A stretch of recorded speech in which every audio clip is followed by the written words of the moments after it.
Ondata di maltempo che si è abbattuta sulla Marca da Villorba Cimadolmo fino a Vazzola e Oderzo, alberi sradicati e coperture, volate via una pianta, finisce su un furgone con 2 operai a bordo, gravi danni a un autolavaggio, domani nuova allerta. Schianto durante il temporale a San Biagio di Callalta, 65enne prima sbanda speronando 2 auto, poi si scontra con un furgone estratto dalle lamiere dai vigili del fuoco, traffico in tilt. La tragedia sul lavoro in Cava Giave, era disposta l'autopsia sul corpo del 39enne morto schiacciato da un rullo, ancora in terapia intensiva il collega Bonaccini a Media Nord-Est, occorrono più controlli. L'addio di Musestra, Gloria De Lazzari, la 45enne uccisa in Inghilterra nel gennaio scorso, una storia carica di interrogativi ma anche di rabbia, ha sottolineato il parroco dal pulpito. A giugno Media Nord-Est, primo gruppo di TV locali in Italia per ascolti medi certificati Auditel, l'Antenna 3 è ancora la televisione locale più seguita nel paese. Vertice in regione per parlare del caso Electrolux e di tutto l'indotto a rischio, solidarietà ai lavoratori da parte dei 28 sindaci del territorio, appuntamento a Roma il 21 luglio. Festa del Redentore a Venezia, l'apertura del ponte votivo domani dalle 20:10 su Antenna 3, la lunga diretta della Notte dei Foghi. Edizione di Treviso, buonasera, bentrovate, bentrovati. Cominciamo con le notizie. In apertura il maltempo di questa mattina, forti raffiche di vento e pioggia intensa, una mattinata di allerta in tutta la Marca, ad essere colpita tutta l'Opitergino, Cimadolmo e disagi anche a Lancenigo di Villorba lungo la strada di collegamento con il Casello Nord. Il temporale ha fatto piegare pericolosamente sulla strada un albero che ha richiesto l'intervento dei vigili del fuoco, intervento che ha imposto tra l'altro la chiusura della strada fino al termine delle operazioni previste in serata, causando lunghe code e traffico in tilt. Vediamo il servizio. È caduto un albero che era lì da molto tempo, si è ribaltata la sponda del fosso e è caduto verso la casa. È da un po' di anni che queste cose succedono sempre più frequentemente e dovrò pensare qualcosa anche per questi alberi, perché probabilmente dovrò accorciarli. Mi dispiace perché fanno un po' d'ombra e fanno un po' di fresco questa stagione, però qualcosa bisogna pensare. Non ha retto al forte vento l'albero della casa di via Roncadelle a Cimadolmo, che si è sradicato dal suolo appoggiandosi alla casa e schiacciando l'auto che era parcheggiata sotto. Sì, l'avevo messa sotto gli alberi sperando che se veniva tempesta magari ne prendeva un po' meno, è stata una scelta sbagliata però. Poteva invece avere conseguenze ben più gravi, il cedimento dell'albero all'esterno del depuratore, caduto sul furgone dove si erano rifugiati 2 operai per scampare alle sferzate di vento e pioggia. Abbiamo avuto la tabellonistica di Velta che è stata ripristinata, allagamenti non ci sono stati perché è più il vento che poca acqua. Andremo a controllare perché il fogliame che si è depositato per strada, che è stato preso, sicuramente avrà un pochettino turato i tombini. Maltempo che ha colpito anche l'Opitergino, a Oderzo, in via Frassinetti. Uno degli alberi che percorrono la strada è precipitato in un giardino condominiale. A Vazzola invece il forte vento ha scoperchiato un autolavaggio. A un certo punto abbiamo visto il telone fuori girarsi come se fosse un foglio, in poche parole, e dopo niente, è iniziato solo tanta pioggia. E proprio durante il temporale a San Biagio di Callalta un gravissimo incidente sulla Postumia.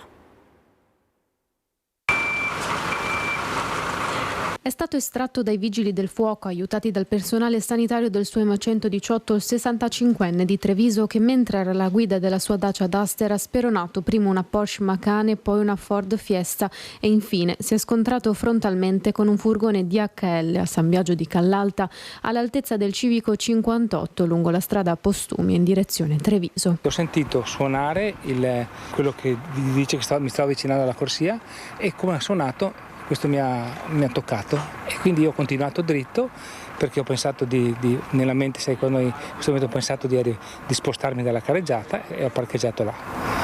E poi si è girato e ha visto? No, l'ho visto nello specchietto in realtà che lui ha carambolato qua, e non so bene come è successo, però ho visto che si spostava, che andava dopo, quindi è un casino. Ero tra la Porsche e il furgone io. La Porsche si era messo un po' in centrostrada, però non ha invaso l'altra corsia.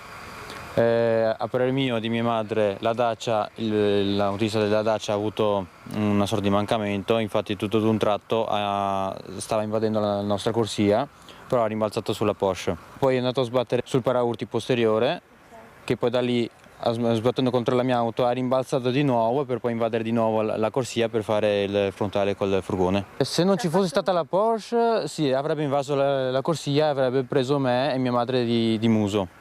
Ho chiamato io i soccorsi e dopodiché sono andata giù a guardare il signore perché c'era un sacco di fumo e la mia preoccupazione era che non si intossicasse col fumo, no?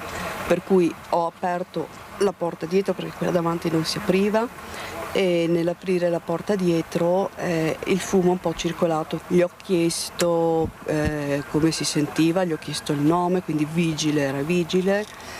Gli ho chiesto se sentiva male da qualche parte, mi ha detto che solo ovviamente perché ha sbattuto la faccia, quindi mi ha detto sento colare il sangue dal naso e mi ha detto subito che aveva il piede sinistro incastrato, che non poteva muoverlo, per cui ho detto tranquillo lì, adesso arriva tutto.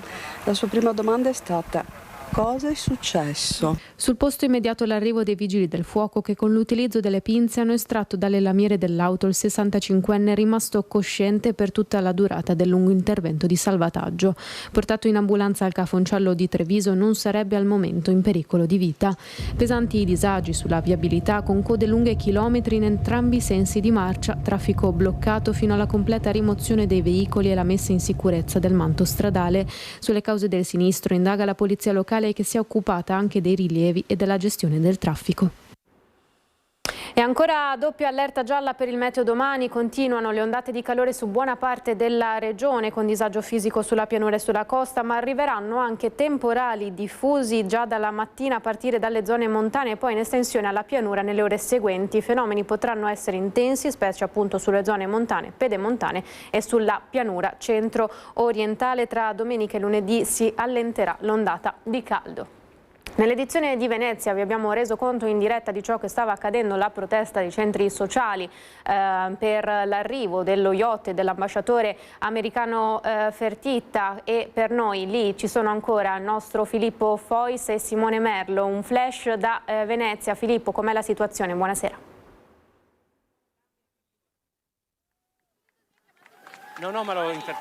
Allora, ecco. Prendiamo la linea da Venezia. Come vedete la manifestazione si è fermata e siamo verso la fine di via Garibaldi, lo dico per chi conosce bene la città. In pratica abbiamo abbandonato la riva del bacino di San Marco. Qualcuno pensava che il corteo tentasse di attraversare i giardini che adesso vi fa vedere Simone Merlo per riuscire a raggiungere nuovamente il mega yacht. Invece sostanzialmente in questo momento la manifestazione si sta concludendo con gli ultimi interventi. Si sono vissuti dei momenti di tensione, ci sono stati degli scontri. Ricordiamo che la protesta era contro l'utilizzo da parte di privati di alcune parti della città, un po' come era successo con il matrimonio di Jeff Bezos. In questo caso si tratta di uno yacht per il quale è stata quasi bloccata una fondamenta, lo yacht dell'ambasciatore degli Stati Uniti d'America. Poi naturalmente a questa protesta si è unita anche la protesta contro il governo Trump. Ci sono stati degli scontri in riva degli Schiavoni. Ora, come vedete, la situazione è tranquillissima. Sicuramente l'ambasciatore Fertitta se ne è accorto di quello che stava capitando, perché l'abbiamo visto affacciato al suo yacht da €500.000, nonostante fossimo molto lontani. L'abbiamo visto che si è affacciato e assisteva alle scene e anche agli scontri che ci sono stati. Per ora direi che da Venezia è tutto, vi restituisco la linea. Grazie Filippo, grazie a Simone per queste immagini. Intanto continuiamo con la cronaca. La tragedia sul lavoro in cava Giavara del Montello. È stata disposta l'autopsia sul corpo del 39enne vittoriese Francesco Vona. Non sarà facile ricostruire gli ultimi istanti di vita di Francesco Vona, il 39enne di Vittorio Veneto, morto nella cava della Postumia Inerti a Giavera del Montello, schiacciato da un rullo frantumatore, e questo mentre cercava di aiutare un collega di un anno più giovane rimasto a sua volta impigliato poco prima nel macchinario. Elementi utili potrebbero arrivare proprio dal 38enne di Villorba, ancora ricoverato in ambiente intensivo con serie lesioni al braccio. È stato lui cosciente per quanto ferito a urlare e lanciare l'allarme. La prognosi è riservata, ma non appena possibile sarà ascoltato dagli inquirenti. Sul caso stanno procedendo tecnici dello Spisal, carabinieri e operatori della Polizia Mineraria, nucleo specifico della Polizia Provinciale che si occupa di cave e della loro gestione. Si procede per omicidio colposo, al momento contro ignoti. Allo stesso tempo, per non lasciare nulla al caso, sul corpo di Vona sarà effettuata a stretto giro l'autopsia. L'incarico sarà conferito a breve. Solo dopo si potranno svolgere i funerali con gli amici, colleghi, vicini di casa, pronti ad abbracciare la madre che con lui viveva in via Rosolén. Siamo tutti sconvolti, ecco, tutti la conoscevano, la Santina qua.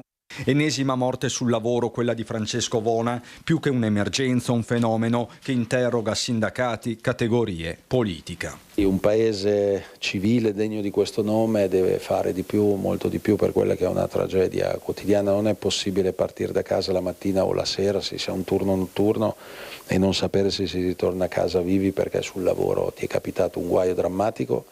Più in generale serve un'attenzione maggiore con normative, io direi anche più controlli, perché gli ispettori del lavoro, quelli che dovrebbero controllare, sono molto pochi rispetto ai bisogni che abbiamo, e è vero che anche la prevenzione può fare tanto in questo caso. Gloria De Lazzari, 45enne uccisa in Inghilterra a Manchester lo scorso gennaio, oggi a Musestre i funerali. Quante domande aperte cui non troviamo risposta, quanti e quali sentimenti contrastanti scopriamo abitare il nostro animo, e forse tra tutti i sentimenti un posto rilevante se lo ritaglia la rabbia. La rabbia per una morte violenta, quella di Gloria De Lazzari, assassinata nel gennaio scorso a Bolton, vicino a Manchester, dove lavorava da 5 anni come rider. La rabbia per i tanti perché ancora senza risposta, chiusi nel silenzio dell'unico indagato per omicidio, il 33enne James Morton, che sarà processato in Inghilterra il 21 agosto dopo che saranno resi noti gli esiti di una perizia psichiatrica. La lunga attesa dell'arrivo del corpo dell'amata figlia Gloria si è conclusa lunedì scorso. Sono passati ormai 6 mesi da quel 19 gennaio, un tempo che ha messo a dura prova il vostro cuore e la vostra mente, provocando, credo, una condizione psicofisica, spirituale, davvero di spossatezza, di svuotamento, di smarrimento. Una storia racchiusa nelle poche efficaci parole di Don Francesco Guarise, che ha ufficiato i funerali nella chiesa di Musestre, paese dove Gloria era nata 45 anni fa. Sul primo banco la disperazione di mamma Daniela, che non ha mai smesso di piangere vicino alla bara della figlia. C'è forse un dolore più grande che possiamo sperimentare sulla terra? A sostenere la mamma l'intera comunità di Musestre, ma anche Roncade, testimoniata dalla presenza del sindaco Marco Donadelle e di parte della giunta. Anche da questa comunità, ha ricordato Don Francesco, si percepisce la rabbia per una vita che non doveva finire così, ma che potrà continuare nel ricordo di chi l'ha conosciuta. Ma esiste, credo, anche una rabbia positiva. È segno di quella giusta passione che deve animare il nostro rapporto con la realtà. È un'emozione buona che è necessario manifestare di fronte al male, alla violenza, all'ingiustizia. È una collera, credo, causata dall'amore. Un amore che Gloria De Lazzari nutriva, oltre che per la mamma Daniela e per il fratello Christian, ricordato più volte dal parroco, soprattutto per il papà Gaetano, accanto al quale ora riposerà per sempre nel piccolo cimitero vicino al Musestre.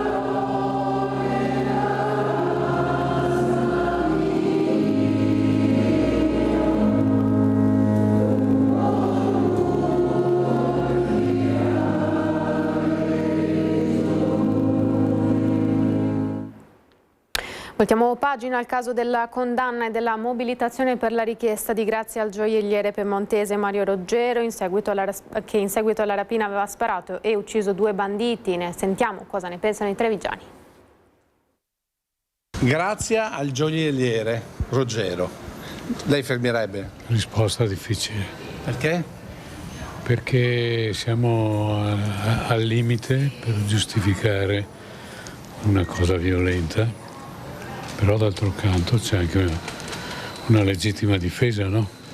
Quindi ho dei dubbi. Bisogna pensare a quello che ha patito prima, perché a tutte queste anime belle che sparano contro il gioielliere, io vorrei che si trovassero nella loro condizione, nella sua condizione, di vedere moglie e figlia così, dopo tanti tentativi. Certamente Certamente, perché è giusto difendersi, anche se in realtà lui era comunque in un luogo pubblico, avrebbe dovuto agire dentro. Però è giusto difendersi, insomma. Lei firmerebbe per la grazia? Subito. Perché? Perché non mi sembra giusto che uno che si difende dopo aver subito quello che ha subito, esasperato come può essere una persona in quelle condizioni là, si trovi a dover scontare 14 anni di carcere. Dare per esempio una mossa multa e basta. Se fossi il Presidente della Repubblica, penso di sì. Perché? Perché è un caso complicatissimo, però senza smentire la magistratura. Perché quando la magistratura assume un provvedimento, 3 gradi del giudizio hanno esaminato i documenti, non si può svillaneggiare le istituzioni in continuazione. I magistrati hanno fatto il loro dovere e hanno giudicato secundum alligata et probata. Tuttavia esiste anche l'eccezione e c'è la grazia, sì. Io se fossi il Presidente della Repubblica la firmerei. Ancora la cronaca, rubano un'auto a Castelfranco Veneto e vengono rintracciati dai carabinieri a Vigo d'Arzere. Stava spingendo l'auto rimasta in panne dopo il furto. Sono stati bloccati a Vigo d'Arzere e denunciati 2 nordafricani e una donna italiana che qualche giorno fa avevano rubato un'auto parcheggiata a Castelfranco Veneto. I 3, domiciliati nel Trevigiano, sono noti alle forze dell'ordine. La segnalazione era arrivata ai carabinieri di Vigo d'Arzere mercoledì. Un passante aveva notato i 3 spingere l'auto. La vettura, però, era intestata a una donna di Castelfranco che ne aveva appena denunciato il furto. Il veicolo era stato rubato all'esterno della sua abitazione, dove era posteggiato con le chiavi inserite. Le chiavi sono state trovate in possesso del 29enne. All'interno dell'abitacolo i carabinieri hanno trovato anche un bancomat risultato provento di un altro furto. La donna e uno dei 2 nordafricani sono stati denunciati. Il terzo complice invece è stato trovato poco lontano mentre cercava di nascondersi, ma è stato anche lui denunciato per ricettazione. È stato denunciato per aver rubato in centro a Bassano 2 bici elettriche e incastrato dalle telecamere un 41enne residente nel Trevigiano. Poco prima veniva sottoposto ad accertamenti da parte della polizia locale in pieno centro a Bassano. Poco dopo rubava una bicicletta elettrica del valore di 1.600 euro, parcheggiata in piazza Castello, di proprietà di un 54enne del posto che aveva subito denunciato il furto. Incastrato dalle telecamere della videosorveglianza un 41enne marocchino residente nel Trevigiano, denunciato per aver asportato non solo la 2 ruote in questione, ma anche una seconda bicicletta elettrica da 2.000 euro che una 60enne bassanese aveva lasciato in sosta in piazza Garibaldi. In entrambi i casi i mezzi erano ben chiusi con apposito lucchetto. Visionando le immagini della videosorveglianza comunale, i carabinieri hanno identificato quindi il 41enne. Delle 2 bici non c'è ancora traccia e sono in corso indagini per recuperarle. E un nuovo record ci rende orgogliosi del lavoro che svolgiamo sul territorio a fianco anche di voi telespettatori ogni giorno. A giugno Media Nord-Est, primo gruppo di TV locali in Italia per ascolti medi certificati Auditel, Antenna 3 è ancora televisione locale più seguita nel paese. Primi assoluti in Italia per ascolti medi certificati. Le televisioni del gruppo Media Nord-Est confermano la propria leadership a giugno con un nuovo straordinario successo di pubblico. 1 milione di spettatori ogni giorno, primo network tra tutte le più importanti emittenti locali del panorama nazionale, con un distacco netto rispetto alle altre televisioni sul territorio italiano. E Antenna 3 si conferma prima TV locale in assoluto dell'intero paese. Buongiorno, ben ritrovati. La vocazione all'informazione, l'attenzione al proprio pubblico, la scelta di esserci sempre fanno di Media Nord-Est ancora una volta il gruppo leader assoluto per ascolti nel panorama delle televisioni locali in Italia. Al secondo posto il gruppo lombardo Mediapason, partecipato sempre da Media Nord-Est con oltre il 20% delle quote, e sull'ultimo gradino del podio Telenorba della Puglia. Buonasera, siamo in diretta come sempre. A confermare il primato assoluto delle 5 emittenti che fanno parte del gruppo Rimedia Nord-Est sono i dati dell'ascolto medio quotidiano certificato da Auditel nelle singole fasce orarie. È infatti la nostra informazione a non avere pari nella preferenza di pubblico, un rapporto indissolubile con i telespettatori che scelgono ogni giorno i telegiornali del gruppo Media Nord-Est. Al successo nei dati d'ascolto di giugno di Antena 3, Rete Veneta, Tele Nord-Est, Tele 4 e TV12 si aggiunge il record di prima emittente locale assoluta in Italia per Antena 3, con oltre 470.000 spettatori ogni giorno. Nel Nord-Est, giorno dopo giorno, anche a giugno, 1 milione di persone si informa sintonizzandosi sui nostri canali. Una conferma che ci spinge a migliorarci sempre grazie a voi.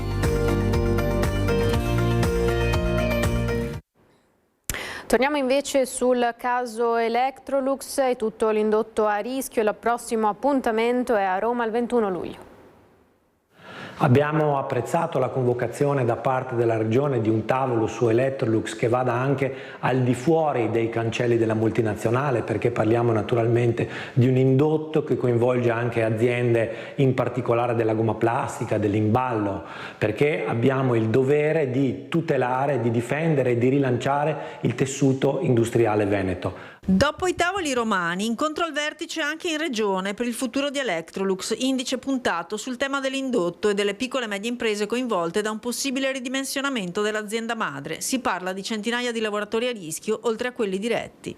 Per questo l'assessore Massimo Bitonci ha messo un focus specifico su questo tema. Il segnale di solidarietà e preoccupazione è emerso anche dall'evento che ha visto protagonisti 28 sindaci del territorio a Conegliano, a testimonianza della gravità della situazione e della necessità di risposte concrete e immediate da parte di tutti gli attori coinvolti.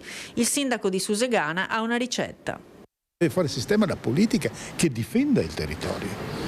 Cioè, c'è poco da fare. Se hanno alti costi produttivi, dobbiamo trovare il sistema che tassiamo l'energia elettrica, diamola a prezzo della Polonia. Cosa vuoi che ti dica? Ma non è che l'acciaio costa tanto, ma l'acciaio non lo produciamo più perché non abbiamo più acciaierie in Italia. Prima eravamo i più grandi produttori di acciaio in Europa e possiamo fare tutto quello che diciamo, ma ci vuole una politica industriale dura e pura, no? Nel difesa della nostra peculiarità, che è quella di essere un paese di trasformatori. Sul fronte dei lavoratori il sostegno del territorio è fondamentale per portare avanti le battaglie, ma rimangono le perplessità su come la parte datoriale stia procedendo. Dopo aver preso i contributi statali, ora se ne vuole andare. Inaccettabile, dicono. L'appuntamento è di nuovo a Roma, martedì 21 prossimo. Noi continueremo a chiedere anche a questo governo che se ci sono soldi siano vincolanti. Se ci sono i soldi l'azienda deve rimanere in Italia, se non vuole, se ci sono i soldi e va via deve restituirli. Solo così riusciremo a garantire le nostre produzioni in Italia e che Electrolux rimanga una fabbrica che produce qui. Abbiamo parlato di allerta gialla per calore e maltempo. Sentiamo il nostro generale Giancarlo Iannicelli.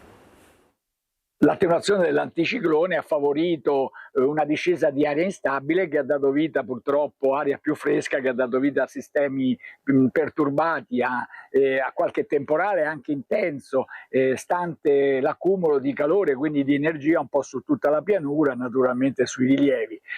Impulsi che permangono, sono attenuati, sono più deboli, ma soprattutto trovano un accumulo di energia molto, molto più debole che nel passato, e quindi avremo ancora un po' di instabilità e poi il tempo tenderà alla stabilità per la prossima settimana. Più in dettaglio prevediamo per Treviso, per domani, una nuvolosità variabile. C'è ancora, come dicevo, possibilità in tardo pomeriggio, in serata, di qualche fenomeno temporalesco, però non sarà così intenso come nei giorni, come nelle ore passate. Per domenica ancora stessa situazione. Per quanto riguarda poi la prossima settimana andremo verso una stabilità. Oltre i venti deboli di azione variabile, naturalmente avremo il regime di brezza lungo le coste, venti che si potranno rafforzare temporaneamente durante qualche temporale. Ecco le temperature, fatto importante, le minime rimarranno alte, oltre i 20 gradi, 22-23 gradi, che sono al di sopra della media. Ecco le massime, 32 gradi ancora per domani sabato, poi 30 gradi per domenica e poi tenderanno a calare. Ecco, quindi la prossima settimana le massime finalmente non dovrebbero superare i 30 gradi, quindi una situazione molto molto più piacevole. L'Alto Adriatico tende al poco mosso. È tutto. Dalle previsioni invece ci spostiamo a Venezia. Prima abbiamo visto il nostro Filippo Fois che stava seguendo la manifestazione contro l'ambasciatore, l'arrivo dell'ambasciatore americano proprio in laguna. Invece adesso con il nostro Lorenzo Maier. Buonasera Lorenzo, l'inaugurazione del ponte votivo presieduta dal Patriarca e dal Sindaco Venturini. A te, buonasera.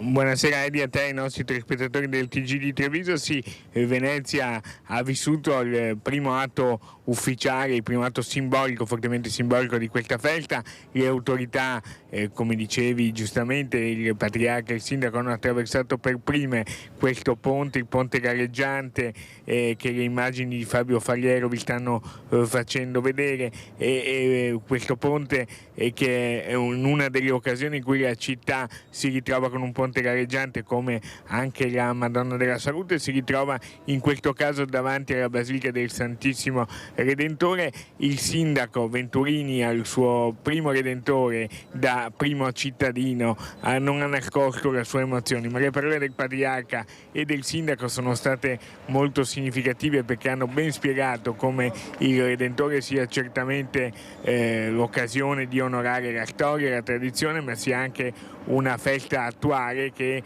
con le difficoltà e le problematiche che il mondo sta vivendo ci impegna comunque a dare un messaggio positivo di speranza, a impegnarci per una città, in questo caso Venezia, che possa ben interpretare le sfide del futuro. Erano presenti ovviamente anche il prefetto di Venezia Darco Pellos, tutte le principali autorità, il presidente del CNEL Renato Brunetta, ci sono ovviamente i frati del Redentore, i redentoristi, che sono i padroni di casa di questa festa che lo ripetiamo ancora una volta, seguiremo in diretta a partire da domani dalle 20:10 dopo i nostri telegiornali, ma già dei collegamenti ci saranno anche durante i TG, una diretta in cui daremo spazio a come le persone vivranno questa festa in bacino, nei luoghi più simbolici della città, e ovviamente il momento clou più suggestivo che porteremo nelle vostre case per chi non potrà essere a Venezia sarà quello alle 23:30 dello spettacolo pirotecnico dei fuochi d'artificio. Venezia è così sempre più al centro del mondo, come ha detto il sindaco Venturini, perché sta affrontando in queste ore anche la presenza di personalità importanti, come dicevi giustamente, tra le quali quella dell'ambasciatore americano Fertitta, che è qui in Laguna in queste ore. Se non hai domande dallo studio, insieme a Fabio Fagliero vi restituiamo la linea. Grazie Lorenzo, grazie a Fabio per il contributo tecnico. Noi andiamo in pubblicità, poi torniamo con le notizie dal Bellunese.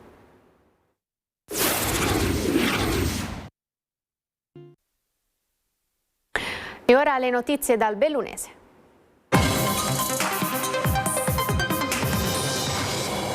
La cronaca: NAS e Ispettorato del Lavoro hanno svolto controlli straordinari nel settore ricettivo a campione in tutta la provincia di Belluno, sospesa la licenza a una struttura alberghiera per gravi violazioni.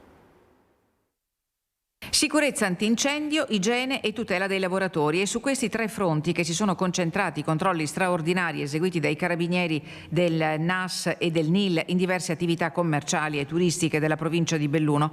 Nel mirino degli ispettori è finito un albergo dove gli accertamenti hanno fatto emergere numerose irregolarità. I controlli hanno evidenziato carenze nella prevenzione incendi, criticità sotto il profilo igienico-sanitario e violazioni delle norme sulla sicurezza nei luoghi di lavoro, oltre a irregolarità irregolarità nella gestione delle posizioni di alcuni lavoratori autonomi.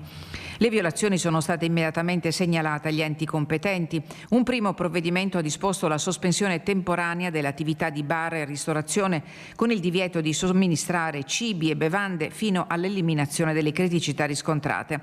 Ma gli ulteriori approfondimenti effettuati dal Comando Provinciale dei Vigili del Fuoco, soprattutto sul fronte della prevenzione incendi, hanno aggravato il quadro. Sulla base delle risultanze tecniche, la Prefettura di Belluno ha perciò disposto la sospensione immediata dell'intera attività ricettiva, che potrà riaprire soltanto dopo il completo ripristino delle condizioni di sicurezza e conformità previste dalla normativa. L'obiettivo dell'attività, precisano dal Comando Provinciale dei Carabinieri di Belluno, è di garantire la sicurezza di cittadini e turisti, la tutela dei lavoratori e il rispetto delle regole nel comparto turistico, fondamentale per l'economia della provincia.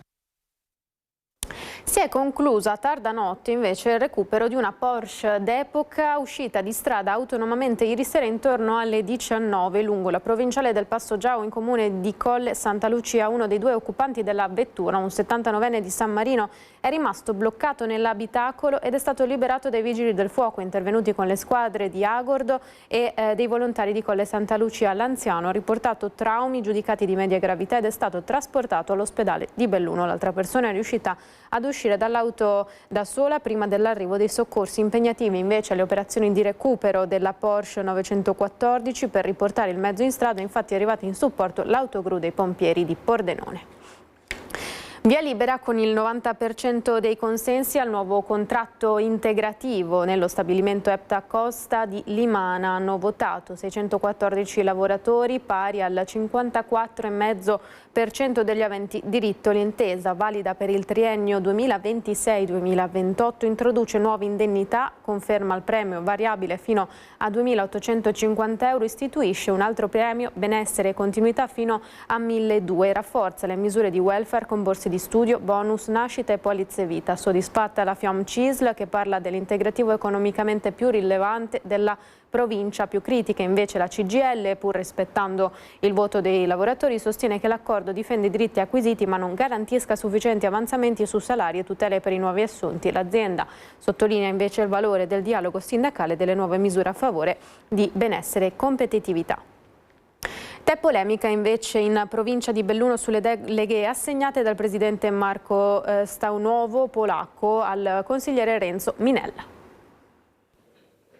L'avevamo anticipato proprio nel giorno della definizione delle deleghe assegnate ai consiglieri eletti a Palazzo Piloni e puntuale il sospetto di conflitto di interessi si è insinuato ai piani alti ed ora è scontro politico. A dare fuoco alle polveri l'assessore ai lavori pubblici del comune di Cortina, Giorgio Darin, che in una nota stampa piccata esprime forte perplessità per l'affidamento della delega agli impianti a fune al consigliere Renzo Minella, già direttore generale di Faloria SPA. Secondo Darin, la scelta rischia di sollevare dubbi sull'imparzialità dell'azione amministrativa, considerato il precedente ruolo ricoperto da Minella nel settore. L'assessore richiama inoltre l'attenzione sulla delega al trasporto pubblico locale, evidenziando i collegamenti con il servizio Skibus, e critica anche l'assegnazione dei rapporti con la Regione a un consigliere di una lista civica, definendola una scelta politicamente discutibile. Il suggerimento a Staunovo Polacco è chiaro. Darin chiede al Presidente di adottare ogni misura necessaria per garantire trasparenza e prevenire possibili conflitti di interessi. La replica di Staunovo Polacco non si è fatta attendere. In prima battuta il Presidente dichiara di leggere la presa di posizione di Darin una mossa dettata da motivazioni personali. Staunovo difende la scelta di Minella fatta esclusivamente sulla base delle competenze e rassicura sul fatto che ogni decisione sarà supportata dalle valutazioni della struttura tecnica della provincia, mentre gli indirizzi politici saranno assunti attraverso gli atti della Presidenza e le decisioni del Consiglio provinciale. Nessun'altra soluzione poteva essere adottata, spiega Staunovo, che sul trasporto pubblico precisa che la delega sarà esercitata in stretta sinergia con la Presidenza. Per i rapporti con la Regione, Minella avrà un ruolo di coordinamento perché quello esclusivo con il Presidente del Veneto Stefani è e sarà in capo al Presidente della provincia di Belluno e a nessun altro. E invece per l'estate nel Bellunese l'Auditorium ospiterà una serie di interessanti appuntamenti musicali. Restate in città, una manifestazione voluta dall'amministrazione comunale che gioca sulla parola estate, offrendo proprio per i mesi più caldi occasioni di vivere a Belluno serate diverse dal solito. Restate in città con un gioco di parole che vuole invogliare i bellunesi a rimanere nella nostra meravigliosa città capoluogo delle Dolomiti, ma anche di incentivare i tanti turisti che vengono nella perla delle Dolomiti a fruire delle bellezze naturali, ma anche delle offerte culturali plurali e variegate che l'amministrazione hanno reso possibile in un arco di tempo che va da luglio fino a settembre. Saranno soprattutto concerti, ma anche tributi, da Goldoni a Fabrizio De André, da Giorgio Gaber alle più celebri colonne sonore del cinema, con artisti che arriveranno anche da USA, Giappone, Taiwan e Ucraina, di cui uno suonerà il suo personale Stradivari. L'invito mio è quello di venire, tra l'altro in uno dei luoghi più storici e iconici della città, riaperto da poco la fruizione collettiva qual è l'Auditorium, per godere di teatro, di musica classica, di musica d'autore, di musica contemporanea, di riflettere sul mondo giovanile, quanto mai di attualità, e quindi avere la possibilità di elevare il proprio spirito fruendo di un contesto meraviglioso qual è l'Auditorium, ma più in generale la città di Belluno. Unica nota stonata la sottolineatura fatta del direttore artistico relativamente agli imprevisti rincari legati all'ospitalità. Sono rimasto molto stupito che i prezzi degli hotel a Belluno siano veramente aumentati in maniera molto sensibile. Lei ha detto una cosa più che alti, ha parlato di prezzi raddoppiati. Beh, nel nostro caso erano stati raddoppiati, ma poi ci siamo trovati. E questa era l'ultima notizia per il telegiornale di stasera. Grazie per averci seguito. Le previsioni del tempo come sempre dopo la sigla. A tutti l'augurio di una buona serata. Arrivederci.